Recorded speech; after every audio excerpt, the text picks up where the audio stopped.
Hello friends, welcome back to my channel. நான் உங்க மைத்திலி. எல்லாரும் எப்படி இருக்கீங்க? இன்னைக்கு நாம ரெஸ்டாரன்ட்ல கிடைக்கிற மாதிரி ஒரு சூப்பரான chicken 65 எப்படி செய்யலாம்னு பார்க்கலாம் வாங்க. அதுக்கு தேவையான பொருள் 1.5 டேபிள்ஸ்பூன் மிளகாய் தூள், 2 டீஸ்பூன் உப்பு, 1 டீஸ்பூன் மல்லித்தூள், 1/4 டீஸ்பூன் மஞ்சள் தூள், 1 டீஸ்பூன் கரம் மசாலா, 1 டீஸ்பூன் மிளகு ஜீரகத்தூள், 1/4 டீஸ்பூன் ரெட் கலர் பவுடர், ஒரு முட்டை, அரை லெமன், அப்புறம் சோள மாவு 4 டேபிள் ஸ்பூன், இஞ்சி பூண்டு விழுது 2 டேபிள் ஸ்பூன், தயிர் 2 டீஸ்பூன், அப்புறம் கடைசியாக சிக்கன் 1 கிலோ வச்சுருக்கேன். இதை கழுவி சின்ன சின்ன பீஸாக கட் பண்ணி வச்சுருக்கேன். இதை எப்படி மேரினேட் பண்ணலான்னு பார்க்கலாம் வாங்க. இதை நம்ம ஃபஸ்ட்டு மேரினேட் பண்ணி வச்சுக்கலாம். இந்த மிளகாத்தூள் எல்லாம் எடுத்து வச்சுருந்தோம்ல, இப்போ ஒரு பவுலில் எடுத்துகிட்டு இது எல்லாத்தையும் மொத்தமாக ஒரு பவுலில் கொட்டிக்கோங்க.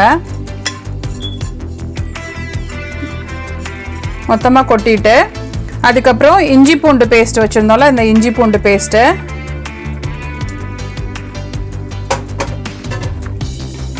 தயிர், அப்புறம் இந்த ஒரு முட்டை வச்சுருந்தோம்ல, ஒரு முட்டையும் இதில் உடச்சி ஊற்றிடலாம். ஊற்றிட்டு இதை அப்படியே வந்துட்டு மிக்ஸ் பண்ணிக்கோங்க. அப்புறம் இந்த சோள மாவு வச்சுருந்தோம்ல, இந்த சோள மாவையும் இதிலேயே கொட்டிடலாம். கொட்டிட்டு ஃபஸ்ட்டு நீங்கள் இதை வந்து நம்ம மிக்ஸ் பண்ணிப்போம்.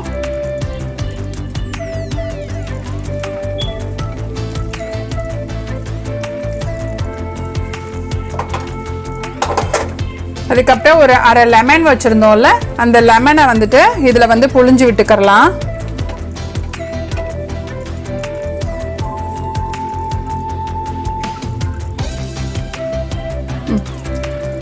ஓகே, அரை லெமன் இதில் புழிஞ்சாச்சு.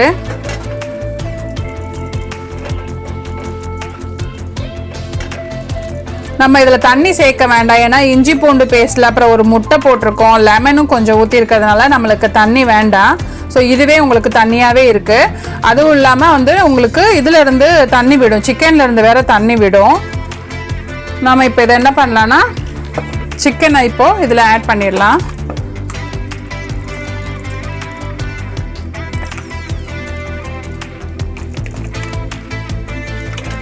நான் முன்னாலேயே கோபி 65க்கு சொன்ன மாதிரியே தான், ரெட் கலர் வந்துட்டு ஆப்ஷனல் தான், உங்களுக்கு வேணும்னா நீங்கள் ஆட் பண்ணிக்கோங்க, இல்லாட்டினா இட்ஸ் ஓகே, வேண்டாம்.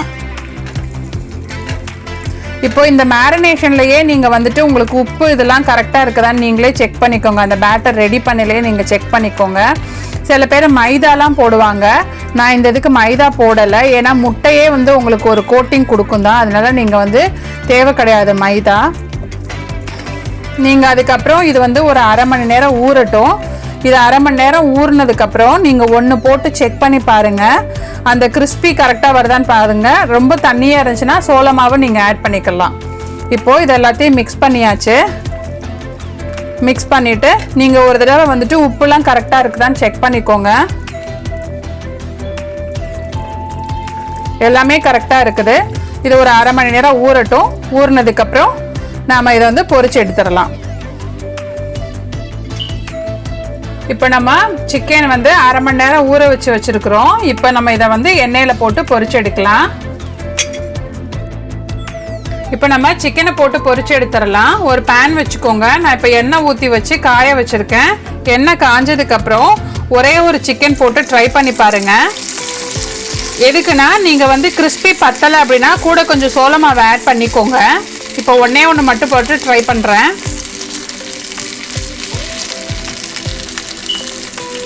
நீங்கள் இப்போயே உப்பு இதெல்லாமே போட்டு செக் பண்ணிக்கோங்க. செக் பண்ணிவிட்டு நீங்கள் இது பண்ணிங்கன்னா அதுக்கப்புறம் உங்களுக்கு சரியாயிடும்.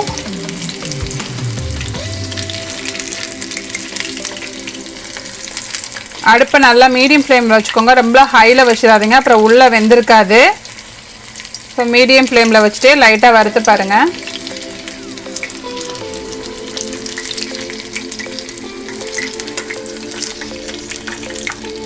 இப்போ எடுத்துட்டு சும்மா ஒரு கரண்டியில் வச்சுக்கோங்க. இதை சும்மா வச்சுட்டேன். வச்சுட்டு இங்கே பாருங்கள், செக் பண்ணி பாருங்கள்.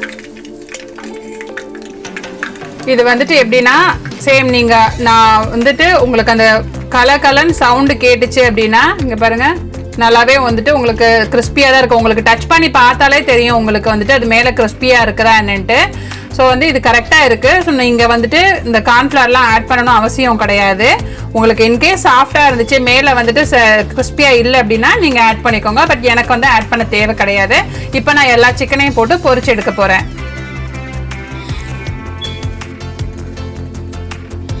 இப்போ நான் எல்லா சிக்கனையும் போட்டு பொரிச்சு எடுக்கிறேன். ஒன்று ஒன்றா போட்டுக்கோங்க தனித்தனியாக.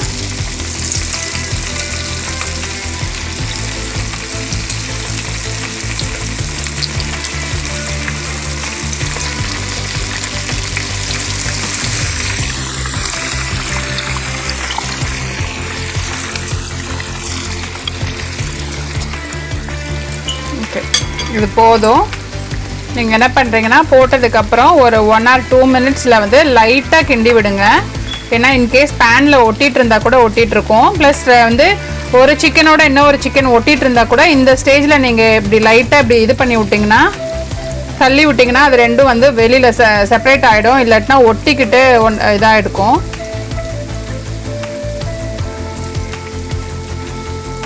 ஓகே, இது வந்து கொஞ்சம் வேகட்டும். அப்பப்போ லைட்டாக வந்து இப்படி கிண்டி விடுங்க. அப்போ தான் எல்லா இடத்துலையும் ஈவனாக வேகும். இப்போ இது கொஞ்சம் வேகட்டும். இப்போ பாருங்கள் சிக்கன் ஆயிடுச்சு. நம்ம இப்போ இதை எடுத்து வச்சிடலாம். நீங்கள் சிக்கன் ஆனதுக்கு பாருங்கள் நல்லாவே தெரியுது. ரொம்ப நேரம் விட்டிங்கன்னா சிக்கன் ஹார்டாயிரும். அப்புறம் சிக்கன் சாஃப்டாக இருக்காது. அப்புறம் மென்று சாப்பிட்றதுக்கு ரொம்ப கஷ்டமாக இருக்கும். மேக்ஸிமம் 10 minutesக்குள்ளே தான் நீங்கள் வந்து வரும். எடுத்து வச்சுருங்க.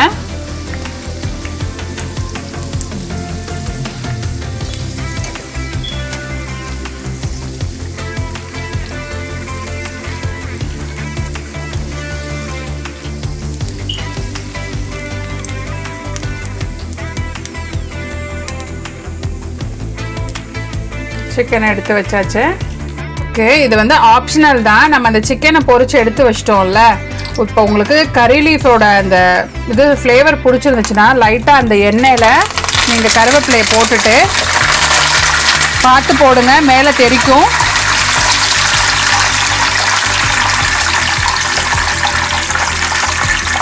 போட்டு கருவேப்பிலை பொரிஞ்சதுக்கப்புறம்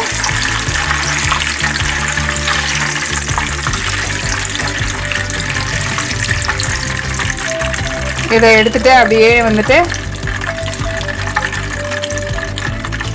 இந்த சிக்கன் மேலே போட்டுடுங்க. போட்டுட்டா இந்த கருவேப்பிலையோட ஸ்மெல் வந்து இந்த சிக்கனில் இறங்கி சூப்பராக இருக்கும். ஸோ நம்மளோட சிக்கன் 65 ரெடி ஆகிடுச்சு. அவ்வளோதான், ரெஸ்டாரண்ட்டில் கிடைக்கிற மாதிரியே சூப்பரான சிக்கன் 65 ரெடி ஆகிடுச்சு. என்னோட வீடியோ உங்களுக்கு பிடிச்சிருந்துச்சுன்னா ப்ளீஸ் லைக் பண்ணுங்கள், ஷேர் பண்ணுங்கள், மறக்காமல் சப்ஸ்கிரைப் பண்ணுங்கள். நன்றி, வணக்கம்.